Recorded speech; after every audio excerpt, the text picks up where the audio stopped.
मिनश्शैतानिर्रजीम बिस्मिल्लाहिर्रहमानिर्रहीम इज़हबा इला फ़िरऔन इन्नहु तग़ा फ़क़ूला लहू क़ौलन लय्यिनन लअल्लहु यतज़क्करु औ यख़शा क़ाला रब्बना इन्नना नख़ाफ़ु अन यफ़्रुत अलैना औ अन यतग़ा क़ाल ला तख़ाफ़ा इन्ननी मअकुमा अस्मअु व अरा सदक़ल्लाहुल अज़ीम। दुरूद पाक पढ़ें। अल्लाहुम्मा सल्लि अला मुहम्मद व अला आलि मुहम्मद कमा सल्लैता अला इब्राहीम व अला आलि इब्राहीम इन्नका हमीदुम मजीद। अल्लाहुम्मा बारिक अला मुहम्मद व अला आलि मुहम्मद कमा बारकता अला इब्राहीम व अला आलि इब्राहीम इन्नका हमीदुम मजीद। ये 16वां पारा है और सूरह ताहा चल रही है और मज़मून ख़ास तौर पर हज़रत मूसा अलैहिस्सलातु वस्सलाम और उनके भाई हज़रत हारून अलैहिस्सलाम और उनके फ़रीक़ मुखालिफ या यूँ कह लीजिए उनके दावत के जो अव्वलीन मुखातब हैं बनी इसराइल, और बनी इसराइल के अलावा सबसे ख़तरनाक दुश्मन फ़िरऔन, उसका तज़किरा चल रहा है। पीछे ये बात गुज़र चुकी है कि अल्लाह तबारक व तआला ने हज़रत मूसा अलैहिस्सलातु वस्सलाम को बचपन में फ़िरऔन के शर और उसकी दुश्मनी से बचाने के लिए हज़रत मूसा को ज़िंदा रखने की तदबीर ये तय पाई कि मूसा की वालिदा उनको वही की गई, इल्हाम किया गया कि आप इस बच्चे को एक बॉक्स में रख दें और दरिया के हवाले कर दें, आगे इसकी परवरिश करने की ज़िम्मेदारी हमारी है। वो बॉक्स जो था फ़िरऔन के यहाँ पर पहुँच जाता है और वहाँ पर फिर वो वाक़या पेश आया कि जब हज़रत मूसा ने बचपन में किसी औरत का दूध नहीं पिया तो बहन ने मशवरा दिया, हज़रत मूसा अलैहिस्सलाम की बहन ने, जबकि लोगों को मालूम नहीं था कि ये इस बच्चे की बहन है, कि एक औरत को मैं जानती हूँ, वो औरत अगर इसको दूध पिलाएगी तो शायद ये बच्चा चुप जाए, क्योंकि अंदर खाना तो उन्हें मालूम था कि मेरी वालिदा ही असल में इसकी वालिदा हैं, तो माँ का दूध बच्चा पिएगा तो खामोश हो जाएगा, लेकिन लोगों को ये पता नहीं था। बहरहाल हज़रत मूसा अलैहिस्सलातु वस्सलाम की वालिदा को बुलाया गया, उन्होंने जैसे ही छाती से लगाया हज़रत मूसा खामोश हो गए। उसके बाद ये इजाज़त मांगी कि मैं बार बार तो किले में आ नहीं सकती हूँ घर छोड़ करके, मेरे और भी बच्चे हैं,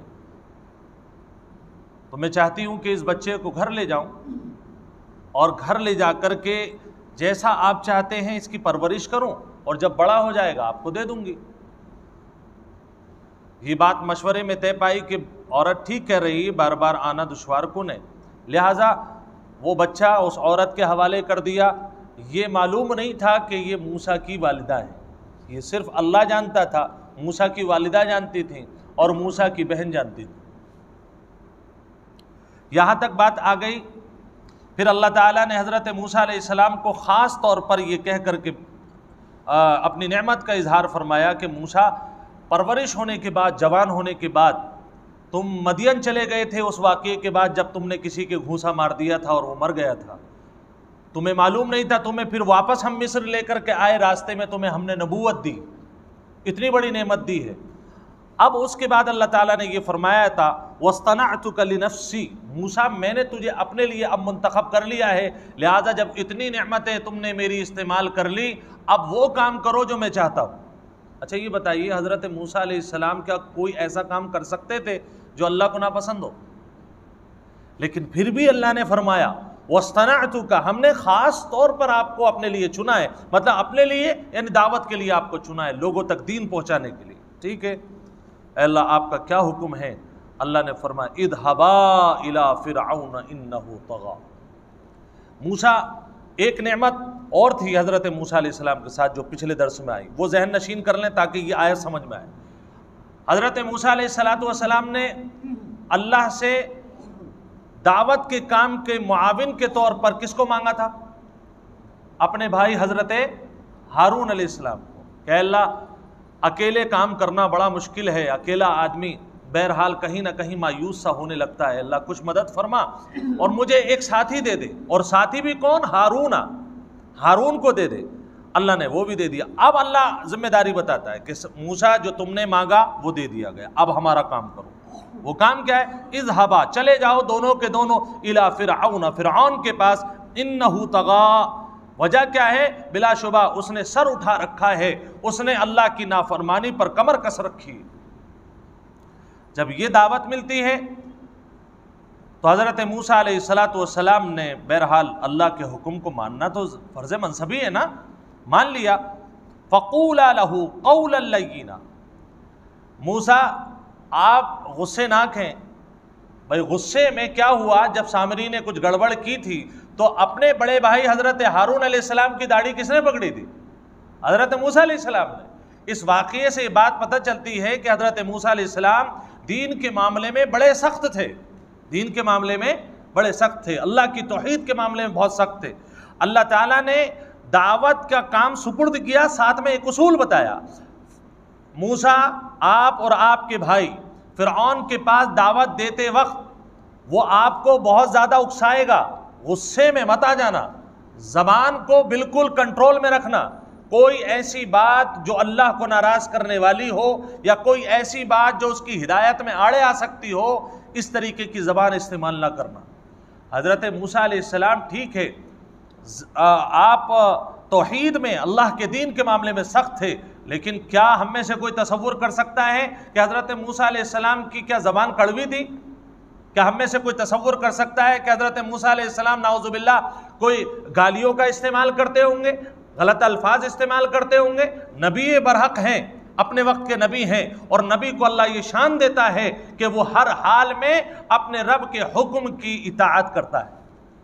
लेकिन फिर भी ये फरमाया कि मूसा तुम फ़िरऔन के पास जा रहे हो, ज़बान को ज़रा संभाल करके रखना, नर्म ज़बान। हमारे यहाँ ये तहजीब नहीं है। हमारे यहाँ तो जिससे इख्तलाफ हो जाए वहाँ से जब हम शुरू होते हैं, बड़े बड़े लोग, मैं ये जुर्रत के साथ कह रहा हूँ, हालांकि जुर्रत नहीं है लेकिन फिर भी कहने पर मजबूर हूँ, हमारे यहाँ ज़बान की नरमी को लोग जानते ही नहीं। मिंबर पर खड़े होकर के उलमा का लिबादा पहन करके, चोगा पहन करके, सूफियों वाली दाढ़ी रख करके, टोपियां पहन करके, जो एक दूसरे पर तबर्रेबाजी, हक गोई के नाम पर तबर्रेबाजी चलती है, नाम ले लेकर के हम गालियां निकालते हैं, ज़बान से गालियां बकते हैं और क्या कहते हैं, हम हक गोई कर रहे हैं। पहले मैं बात को और एक बात समझ लीजिए, आपको हक बयान करने का तो हक है, लेकिन हक बयान करते वक्त ज़बान का गंदा करना ये अल्लाह के यहाँ जुर्म है। क्या जो आपका मुखातब है, आप अपने मसलक को प्रमोट कर रहे हैं, लोग क्या कर रहे हैं, माइक में खड़े होकर के, माइक में जनाजा चल रहा है, दाढ़ी है, आलिमों वाली शक्ल बना रखी है, कोई देवबंदी, कोई अहले हदीस, कोई फला, कोई वहाबी इस जनाजे के अंदर ना हो और यहाँ से निकल जाए। हमारे यहाँ पर किसी वहाबी की ज़रूरत नहीं है। मस्जिद में खड़े होकर के इमाम खड़े होकर के कह रहा है कि कोई यहाँ वहाबी हो तो अपनी इज्जत को साथ लेकर के यहाँ से निकल जाए साहब, वरना फिर अच्छा नहीं होगा। ये क्या है? उलमा का लिबास पहन करके तुम ये यहूदियों वाले काम कर रहे हो, गलत बयानी है। आप नाम लेकर, अगर आपको ये कहना है, आपको अपना मसलक के मिसाल के तौर पर कोई देवबंदी है, कोई बरेलवी मसलक से है, कोई अहले हदीस मसलक से, अगर आपको ये कहना है कि साहब मेरे इस मसलक में मेरा ये मसला है कि मैं कद कामत सलाह पर खड़ा होता हूँ, चलो फ़िक़ही मसला है, मैं अल्लाहु अकबर पर खड़ा होता हूँ, फ़िक़ही मसला है, प्यार से या तो आप मुझे समझा दें या मैं आपकी बात को समझ लूँ या आपको समझा दूँ। मसला तो फ़िक़ा का है ना, तौहीद का और अकीदे का तो कोई मसला नहीं है ना।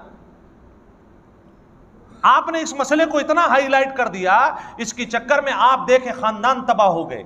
मामू भांजे से बात नहीं कर रहा, चचा भतीजे से बात नहीं कर रहा, जबकि कुरान एक, रसूल एक, शरीयत एक, मजहब एक, मुसलमान कहलाने में दोनों एक। तुमने उम्मत को कहां ला करके खड़ा कर दिया। ये इल्म का जो दायरा है ना थोड़ा वसी करना पड़ेगा। मस्जिद किसी की जागीर नहीं है। कोई हमारी मस्जिद में आ रहा है तो ये हमारी है, मेरी नहीं है। मस्जिद हमारी है, मेरी नहीं है। बरेलवी आए नमाज पढ़ लें, देवबंदी आए नमाज पढ़ लें, अहले हदीस आए कोई नमाज पढ़ लें, या कोई और फिका का मानने वाला आए, हमें किसी पर एतराज करने का हक हासिल नहीं है। ये बताओ, जिस आदमी को तुम बुरा कह रहे हो या जो तुम्हारे मसलक पर नहीं है, हर देवबंदी ये चाहेगा कि सारी दुनिया के मुसलमान देवबंदी हो जाए, सही है? हर बरेलवी ये चाहेगा कि सारी दुनिया के लोग बरेलवी हो जाए। हर अहले हदीस ये चाहेगा कि सारी दुनिया के मुसलमान अहले हदीस हो जाए। क्या ऐसा मुमकिन है? मुमकिन ही नहीं। आप अपना मसला नरमी से समझाएं। ये बताइए, जिसको आप अपना फरीक मान रहे हैं, क्या वो फिरौन से भी बदतर है? कि जिसने कहा अना रब्बुकुमुल आला, रब रुबूबियत का ऐलान किया था उसने, और रब्बे आला कहा था अपने आप को। अल्लाह हजरत मूसा और हजरत हारून से क्या कह रहा है, जरा बारीकी से सोचें। और जो इस तरीके के बयानबाजी करने वाले लोग हैं, उम्मत के अंदर तिफरका डालने वाले लोग हैं, सिर्फ इस बुनियाद पर कि भाई मसलक के एतबार से, मसलक का मतलब फिक़ही मसाइल में इख्तलाफ, जो ऐसे लोग हैं उनसे बताओ कि जिसे तुम वहाबी कह रहे हो या जिसे तुम बरेलवी कह रहे हो, जिसे तुम अहले हदीस, क्या वो फिरौन है? फिरौन वक्त है? अगर फिरौन वक्त भी होता तब भी अल्लाह की दीन ये कह रहा है कि उससे नरमी से बात करो। अल्लाह कह रहा है मूसा और हारून से, फ़क़ूला लहू क़ौलन लय्यिना, कि मूसा तुम ज़रा थोड़े से तेज़ मिजाज के हो, तुम्हें अकीदे के खिलाफ बात नज़र आती है, तुम भड़क जाते हो। हारून भी तुम्हारे ही भाई हैं, लेकिन याद रखो फिरौन अगरचे उसने मेरी बराबरी करने की कोशिश की, अल्लाह की बराबरी करने की कोशिश की, अल्लाह की बराबरी, लेकिन क़ौलन लय्यिना, मूसा जरा नरम बात करना, नरम बात करना, क्योंकि नरमी से अल्लाह ताला हिदायत के फैसले जल्दी फरमा देता है। क़ौलन लय्यिना लअल्लहु यतज़क्करु औ यख्शा, शायद वो सोचे, शायद वो सोचे या डरे।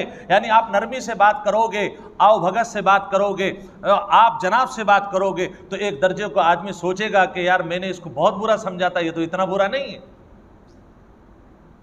खानदान तबाह हो गए, लोग शादियां नहीं कर रहे, निकाह नहीं हो रहे, निकाह के वक्त में ऐलान करते हैं साहब ये देवबंदी है, देवबंदी ने निकाह पढ़ा दिया तो निकाह खत्म हो गया। ये कौन सी फिका उठा करके लाए हो? मेरे नबी ने तो फरमाया था वअतसिमू बिहब्लिल्लाहि जमीअन वला तफर्रकू, कि लोगों तुम जोड़ने वाली बातें करो, एक अल्लाह की रस्सी को मजबूती से रखो। भाई जहां पर हम एक हैं वहां एक होने का ऐलान तो कर दो, ये तो ऐलान कर दो कि सब मुसलमान हैं, जो भी ये कहे कि ला इलाहा इल्लल्लाह मुहम्मदुर रसूलुल्लाह का इकरार करे, दिल से इकरार करे। लेकिन हमारे यहां पर कुछ लोग ऐसे हैं, बस मसलक उनका मान लिया तो हम उनके हो गए, और जब उनके मसलक के खिलाफ बात हो गई तो हमें दायरा इस्लाम से ही निकाल के बाहर खड़ा कर दिया।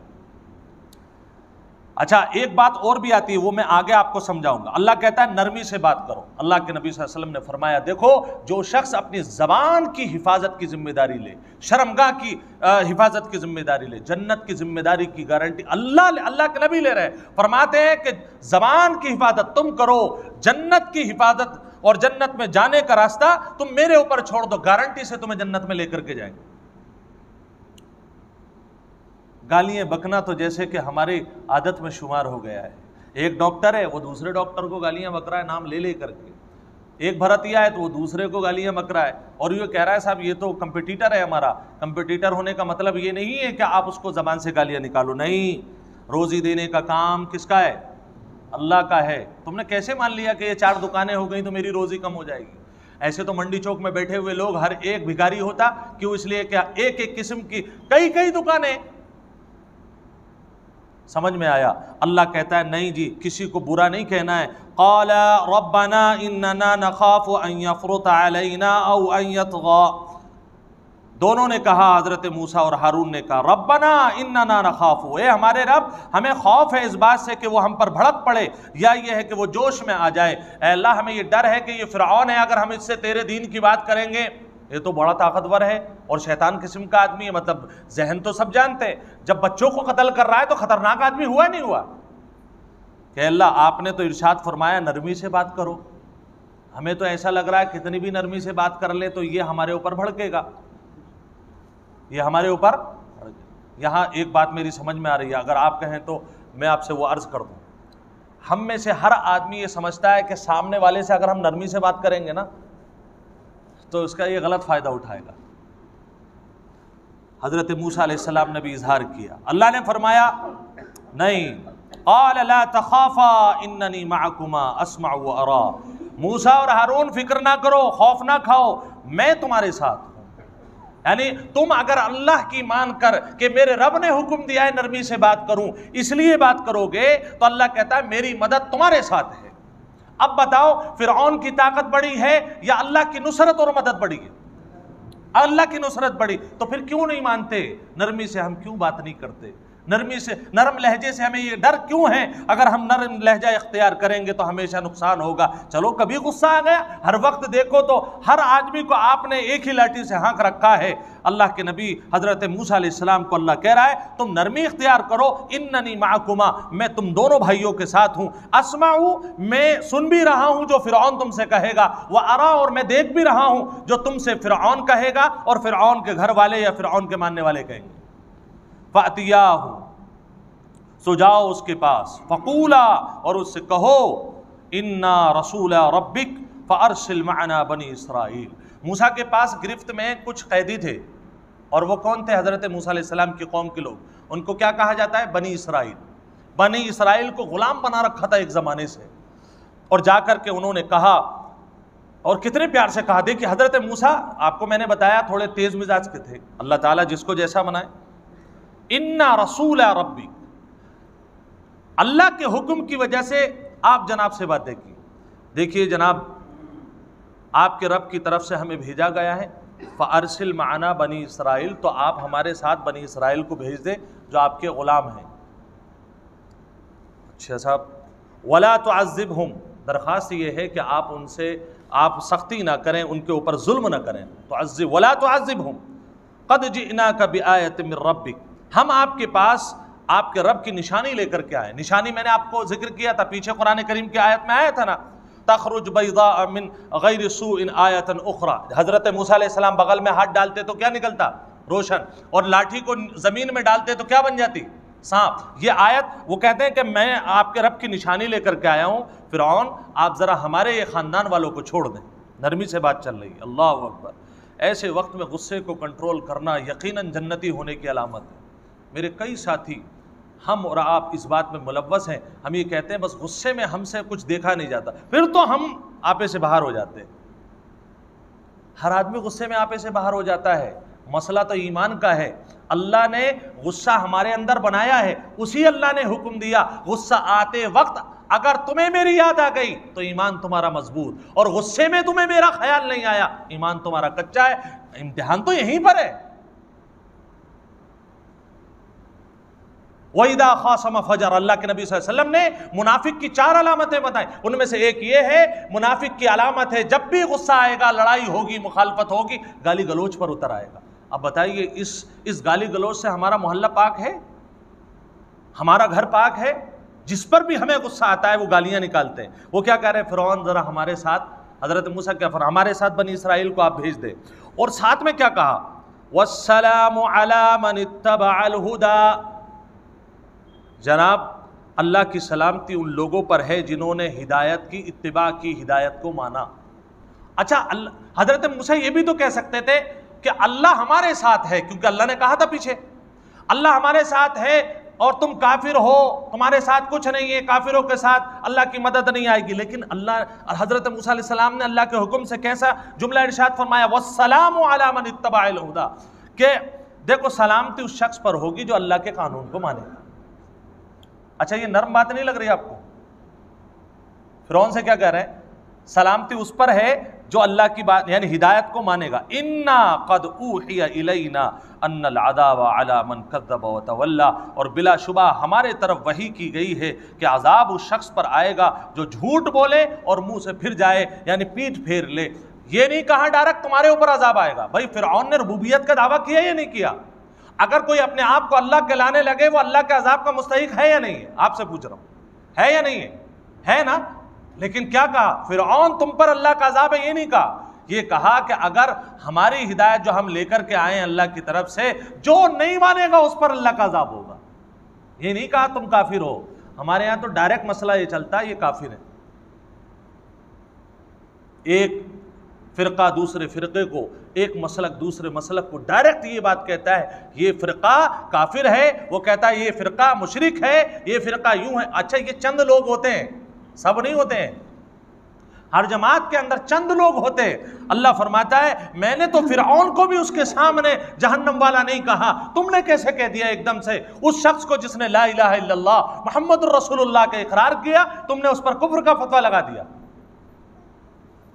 अल्लाह हमें हिदायत नसीब फरमाए, उम्मत को जुड़ने की तौफीक नसीब फरमाए। क़ाल फमन रब्बुकुमा या मूसा। यहाँ से एक नई बात, जब मूसा अलैहिस्सलाम ने फिरऔन से बात रख दी अल्लाह की पूरी, तो अब उससे कोई बात नहीं बन रही थी, क्या सवाल करूं क्या सवाल करूं। उसने एक सवाल किया, अच्छा मूसा ये बातें तो छोड़ो, ये बताओ पिछली उम्मतों में भी नबी होने का लोगों ने दावा किया, उनको लोगों ने कुछ ने माना कुछ ने नहीं माना, अच्छा उनकी डिटेल बताओ, क्या डिटेल है? यानी आदमी जब सामने वाला फंस जाता है तो इधर आधर भागने लगता है, नहीं भागने लगता? तो उसने यही भागने वाला सवाल किया। होना तो ये चाहिए था कि भाई तुम इस बात को कह रहे हो कि इताअत करें, कोई दलील दो, कोई आयत दो, कोई निशानी दो, इस तरीके की कोई बात नहीं। उलझाने के लिए एक सवाल किया कि भाई हम कैसे माने, पिछले लोगों की बात बताओ, ये सवाल किया। हमारे यहाँ भी कहते हैं कि फला एक मसलक दूसरे मसलक को कहता है, बोले तुम काफिर हो, क्यों? कि तुम्हारे बुजुर्गों ने किताब में ये लिखा है कि कलमा अशरफ अली का पढ़ो, वो कहता है कि कलमा फला शख्स का पढ़ो। भाई जिन्होंने किया है या जो बात है अगर वो तुम्हें मालूम नहीं है और आधी अधूरी बताई गई, या तो तहकीक करो, तहकीक नहीं कर सकते उन्होंने क्या किया, उनका मसला अल्लाह के सुपुर्द है। ये बताओ मैं क्या कर रहा हूं, मुझे काफिर क्यों कह रहे हो आप? क्यों? जो तुम कलमा पढ़ते हो मैं नहीं पढ़ता, तुम अल्लाह के नबी को नबी मानते हो मैं नहीं मानता, तुम अल्लाह को अल्लाह मानते हो मैं नहीं मानता, अल्लाह की किताब को तुम जो इज्जत देते हो मैं नहीं देता। अल्लाह फरमाता है फिरौन ने भी ये कहा था तुम्हारे बुजुर्गों ने किया, वो बुजुर्गों ने किया, बुजुर्ग कुछ नहीं, बुजुर्गों ने जो किया अच्छा किया अल्लाह के यहाँ सवाब मिलेगा, बुरा किया उनकी पकड़ अल्लाह करेगा। जिस मसलक का भी बुजुर्ग हो, जो भी उन्होंने किया, हमें उससे कोई मतलब नहीं है। मेरा मामू, मेरा खालू, मेरा चचा, मेरा भतीजा, मेरा भांजा मुझसे क्यों जुदा है, जबकि दोनों की कलिमात एक हैं, हम एक दिन को मानने वाले हैं। मुझे काफिर कोई क्यों कह सकता है कि साहब फला आदमी ने ऐसा किया, भाई फला आदमी ने किया, फला आदमी जाने, मुझे काफिर क्यों कह रहे हैं आप, या मैं आपको मुशरिक और काफिर क्यों कह रहा हूं? समझने की जरूरत है। रिश्ते खत्म हो रहे हैं, रिश्ते खत्म हो रहे, जोड़ लो इन रिश्तों को।